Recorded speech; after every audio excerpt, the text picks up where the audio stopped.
تو میں اب دوسری شادی کرنا چاہتا ہوں. تو وائف ہے میری جو ذرا خطرناک ہے تھوڑی، وہ نہیں مانتی بھی نہیں ہے اور فائر فور بھی کر لیتی ہیں. تو ان کے علم میں ہے یہ بات، لیکن معاملہ یہ بنا ہوا ہے کہ اگر میں شادی کرتا ہوں تو ہو سکتا ہے وہ مجھے شوٹ بھی کر دیں.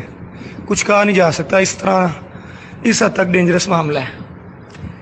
تو میں نے آپ سے یہ پوچھنا تھا، اگر یہ ہے تو سنت دوسرا نکاح کرنا، 4 نکاح کر سکتا ہے بندہ، تو اگر یہ سنت پوری کرتے ہوئے انسان کی فائر لگ کے موت ہو جاتی ہے اسی وقوع میں اپنی وائف کے ہاتھوں کی بات کر رہا ہوں، کسی اور کے ہاتھوں نہیں، اس نکاح کے معاملے میں، تو وہ کیا شہادت کہلائے گی یا نارمل موت کہلائے گی؟ اس کے بارے میں ذرا آپ نے یہ ایک میسج کر دیجیے گا، آپ کی مہربانی.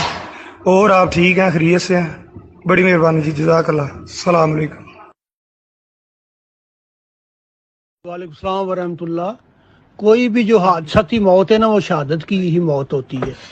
آپ اگر گر جاتے ہیں، آپ کو چوٹ لگ کے مر جاتے ہیں، ایکسیڈنٹ ہو جاتا ہے، ساری موتیں جو ہے شہادت کی یہ بڑی عظیم شہادت کی موت ہوگی جو آپ کو ہوگی.